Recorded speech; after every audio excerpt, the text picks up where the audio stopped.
Now, the football world it does not exist, and like many things in this crisis, it is missed, of course, but it's a small matter compared to the bigger things in life. As somebody said recently, it's the most important of the least important things in the world. And it's a pleasure now to welcome Didi Hamann to the stand, because Didi, like many other former Liverpool players and fans, was very upset last week when Liverpool decided to furlough their non-playing staff. That means to give them a holiday and to avail of the government's scheme, the British government scheme, to pay 80% of people's salaries up to £2,500 a month.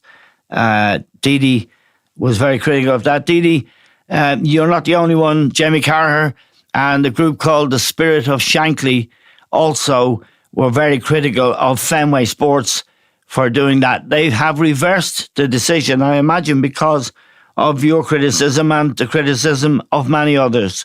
Well, yeah, whether that played a role, I don't know. But as you've seen, a lot of people criticized the move. There was a huge backlash because I don't think Premier League clubs were intended to use that furlough scheme. It was for smaller, for medium-sized businesses to keep him afloat, keep him alive.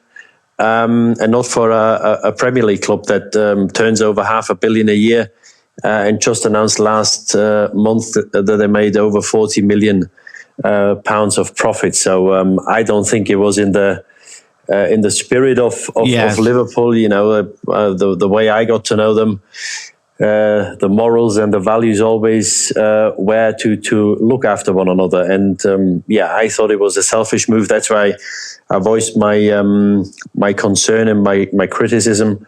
And in the end, fortunately, they did make the right call. Yes, I mean, what you said was very poignant in a way. You said, I don't recognise this Liverpool behaviour. This is not the club I played for. This is not the Liverpool that I recognise. And there is something special, Didi, about Liverpool Football Club, isn't there? Its roots are very strong. They go back a long way. It's mainly, largely working class city, working class support, and that feeling that the heroes, even Shankly, of course, first among them, but also Bob Paisley, it has a particular affinity with the city itself and the people of the city. Absolutely, and they always pride themselves on the relationship with the city, with the citizens of the city, with the fans of the football club, and that makes it special. And I always felt there's a special bond. There's a unique atmosphere within the city and within the club. And there was a quote of Peter Moore, the CEO, last year or 2 years ago, where he said, "Every decision we take or we make, we think about what would Shankly do." Yes. And I'm certain that he wouldn't have been too happy if he would have heard about that decision last season. As I said, these are testing times, and mistakes are being made, and sometimes you have to reverse a decision and show the courage and the strength to say, "Listen, I made a mistake here. I messed up, and I reversed it." They did that. But at the same time, there was an issue a few years ago where the owners wanted to raise the ticket prices. I think there was a 77 quid ticket or something. Yes. Where there was a huge backlash again. So it's not the first time they made the wrong call. And these are not decisions you make at 3 a.m. Yes. Between 2 or 3 people, these are decisions where a lot of people would have spoke about. And they must have known the consequences if they were to announce they're going to use that furlough scheme. So I think in the future they'd be well advised to think about it more carefully and maybe think about it twice before they make these announcements. Yeah, and there are 2 other aspects of Liverpool Football Club, or 2 other issues that distinguish it in a way. The bonds between fans and players, the Heysel Stadium tragedy, and of course the tragedy at Hillsborough in the Cup semi-final. these are things that have, if you like, strengthened the bonds between the club and the people. Kenny Dalglish, for example, and you might be able to enlighten us on this, but I don't think Kenny Dalglish ever recovered from the Hillsborough thing in particular. Would you say that contributes to the culture, if you like, and the values of Liverpool Football Club? Absolutely. These were probably two of the biggest tragedies in football in the last 5 or 6 decades, and Liverpool played a part in both of them.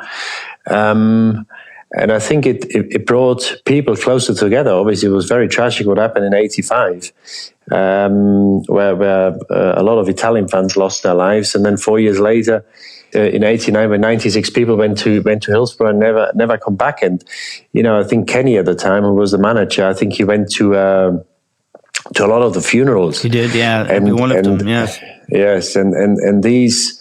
4, 5, 6 a day, and you can't even imagine what the team, what the people within the club have gone through, and obviously the relatives, and there were kids going, and the parents never saw them again. So it was really heartbreaking, and I obviously found out about the detail when I did join Liverpool, and it gave me an understanding and a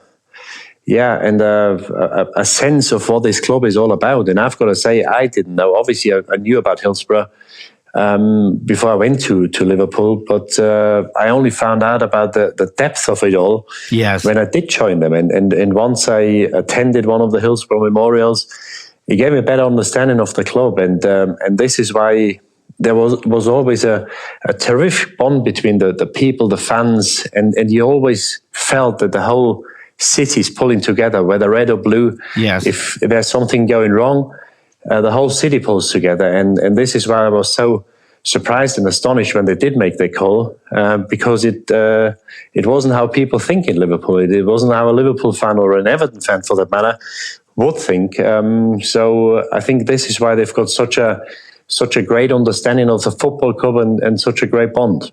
Yes, and of course we must remember that Fenway Sports are a vast company. They have interests outside sport. The Boston Red Sox, I think, is another interest they have in sports. My belief, Didi, for what it's worth, is that this scheme is there. It's a government scheme or program. It's for businesses that will be hit by this crisis, and Liverpool won't get gate receipts. There's a lot of television money that they may have to forfeit. They are, in other words, from an American perspective, it's a business, and the business will be hit financially. So my own personal view was the football clubs are as entitled as anyone else, if they incur losses, to seek redress. But that's leaving aside the important things we have been talking about for the last few minutes. Just to go to the wider picture, Didi, the way the Premier League have reacted, the way the media has turned on the players, accused them of being selfish and greedy, the way the PFA and Gordon Taylor, it's $2 million a year, chief executive, has managed this. I personally feel that the players have to find their own way to show solidarity with their communities, and that the Premier League also has to show and find a way to contribute and to show solidarity. They haven't succeeded in doing that yet. And Gordon Taylor, who I know and believe to be a controversial character, I think it's a widely shared view, he's on $2 million a year, and he has refused to take a wage cut as well. What's your view on how the Premier League and the players have managed this at the moment? Well, I think it could have been handled better. I think if when politicians come out and suggest that the players who are on big wages should contribute, I think it's just plain wrong, because I think everybody's got to make that decision for themselves. There might be players who, for the first time in the you've only got a short career in football. There might be players who who earn good money for the first time in 10 years, and they may not want to earn it next year because the team gets relegated. So I'd be very careful with these suggestions, saying all the Premier League players where the average wage is whatever 50 or 60 grand a week should contribute. So everybody's got to make that up for, or make that out for himself. I believe the players, they brought a statement out yesterday. They got together and they did raise funds where they forfeited wages. And they gave him, I think, to the NHS and to charities and to good causes. Yes. And from the point of the clubs, I think the crisis management left a lot to be desired. Because you've got 2-3 clubs who did take advantage of the furlough scheme. I think Bournemouth, Newcastle, and Spurs. Surprise, surprise. Mike Ashley and Levy, Daniel Levy. Yeah, that's right. And you've got to, first and foremost, I think it's most important if you tell the players, which happened in Germany, that we have to save some money to make sure we don't have to sack any of our existing staff. Yes, a lot of players, or most, I think most of the clubs, or all the clubs now. The team said, yes, we accept a wage cut of between 10 and 30%, whatever, for the months where we don't play. So we don't have to lay off any of the staff. Yes. I don't think any of that, it happened in other countries as well. I think Juventus have done it, Barcelona, I think to a certain extent. It didn't really happen in the Premier League. And I think that's something they should have done. They had an awful lot of time. And coming back to Gordon Taylor, I think what he's got to realize, it's not about himself, but I think he speaks for 500 or 800 professional football players. Yes. And if the chairman or the president of the PFA comes down and he said, "Oh, we don't do this because then the government loses out on a lot of tax," it's just nonsense. Yes, of course. He speaks for a lot of people, and he should lead by example and say, "Of course, let's talk." And I'm sure we find the solution, because I think the statement it sets out is different, because in these times, people don't know a lot of people don't know what's happening. Do we start in 2 weeks, in 4 weeks? Do I still have a job? Yes. Not outside football. And I think you've got to set the right example, because I think football's got a responsibility socially as well. Yes, indeed. And I think they didn't cover them in glory in the last few weeks. No, and the Premier League as an institution, if you like, it is vastly wealthy, and there are significant, measures or gestures they could have made with money to the NHS, to the workers, and to protect the non-playing staff at all of these very, very big clubs. There's no doubt about that. In Germany, for one thing, the crisis appears to be have been better managed than it was in other countries. There is talk. I know that Bayern Munich, for example, are back training. There is talk of a return of the Bundesliga. What is the situation there? And just as an aside, if you like, how did they handle the kind of issues we've been talking about in Germany, the players and the clubs in particular?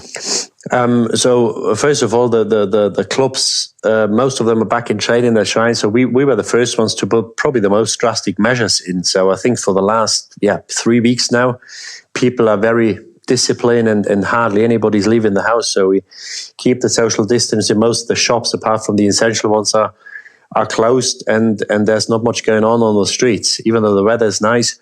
But people are very disciplined when it comes to it. So, yes. Fingers crossed we see an improvement in new cases, and we're back to normal soon, or near normal. The clubs are allowed now, bar one, where the Senate, the governor of the state in Bremen, didn't allow them to use their sports facilities. So they're the only club at the moment which can't train. All the other 17 train. Yes. And they train mostly in groups of 2, some in groups of 4 sometimes, I think. different groups, different times. They get changed on their own. Some of them even shower at home. And that's what they do. I think they've got a date in mind. At the moment, I think they aim for May the 9th.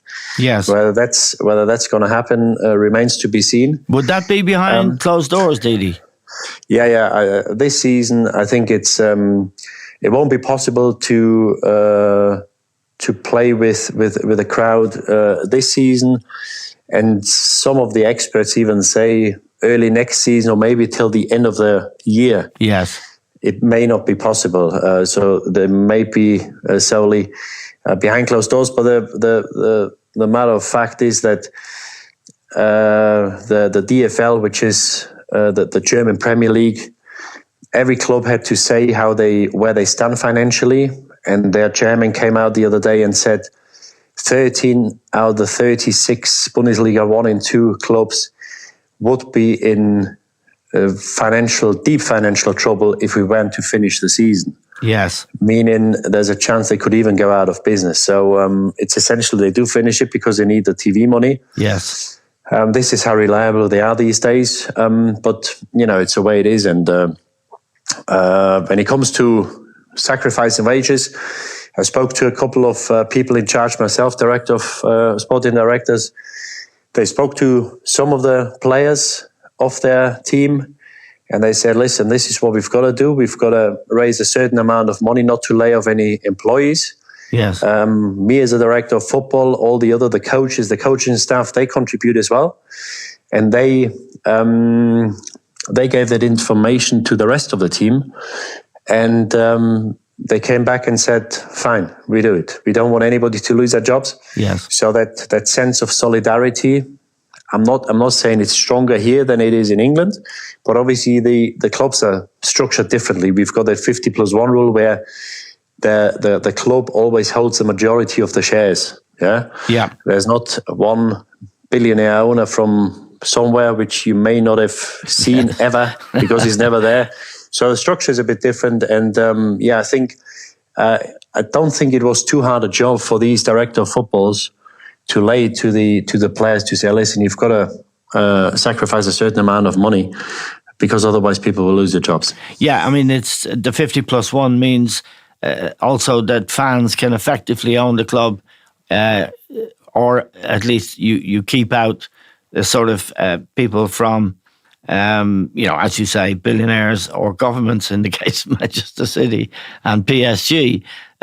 So you have, they're more in touch with the culture. It does, when you talk about the German game, the massive disparity in wealth between the Premier League and all the other leagues in Europe. I mean, the Premier League, due to television money in particular, is vastly more wealthy, isn't it? Right, yeah, the TV money is vast as well. I would probably say the Premier League is probably another 50, 70, 80% on top of Germany. Yes. So, yeah, they are the wealthiest. This is why, even a Watford, a Bournemouth is able to attract a player from the best clubs in Germany. Yes. The wealth of the Premier League, I think, is in a different league to any of the other European clubs. And I think that as well, this is why they have to set a good example for the rest of football. And they haven't. The league itself, no, the players have, but the league itself haven't. No, you're right. Okay, just final question about a very famous Bayern Munich player, German international Manuel Neuer, the goalkeeper. He's in dispute with Bayern Munich. He's looking for a new contract. He's 35, I think, or 34, and he's a year left in his contract. He wants another 4 years added on top. That's a big ask at that age. Yeah, well, it is a big ask for an outfield player. I don't think he would have asked for it. For a keeper, it's a bit different. But then again, he turned 34, I think, last week. So he'll be 35 by the end of the contract. He'll be 39. It's a decision I think they don't take lightly, Bayern Munich. They know how important it is. He is the new coach who just signed a contract, Hansi Flick. He's a huge fan of his. He said he'll be my number one regardless what happens. But they brought a new keeper in for next season. So there's a young keeper in Schalke, who's supposed to be the next best thing. Yes. The best young keeper we've got is in his early 20s, Alexander Nübel. He's on a free transfer, and they signed him. And when they signed him a few months ago, they promised him a few games. So they said to him, you will play 10, 15 games in cup competitions, maybe in the Champions League, the odd game. Yeah. So they promised him games. When it was relayed to Manuel Neuer, when he signed, that he's been promised games, he said, no, he won't get any games of me. I want to play every game. Now, so I think that the dilemma they've got now is they've got on a free transfer, the best young keeper we've got in Germany, on a big contract. But after it was announced in Schalke that he's going to Bayern Munich, there was a huge backlash because obviously Neuer came from Schalke as well. And people said, why can't he not stay another year or 2 years? So there was a huge backlash. He got whistled, he got cheered, he got booed at the stadium, he made a few mistakes. In the end, he got dropped.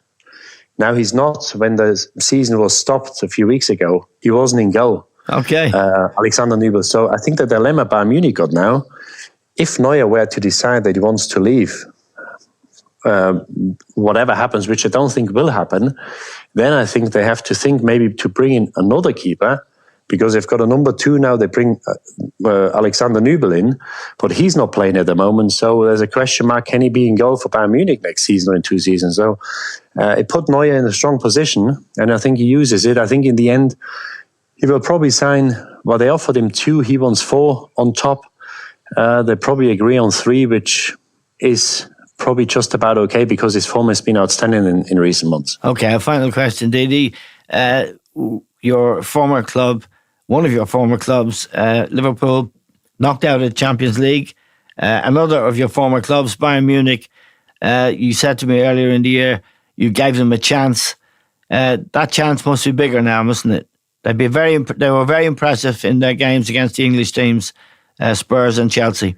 Yeah, Chelsea was probably even more impressive than Spurs. Yes. And, it was a potential banana skin, the young, exuberant team Chelsea on the day. I think they're very good. And with ease, they cruised past them 3-0. They're all but through to the quarterfinal. And now I think they've got a serious chance. I'm not too sure after Liverpool get knocked out. I'm not sure who the book is my favourite at the moment, but I wouldn't. Man City. Yeah. After I think Bayern had killed them with their forwards. So, I think so.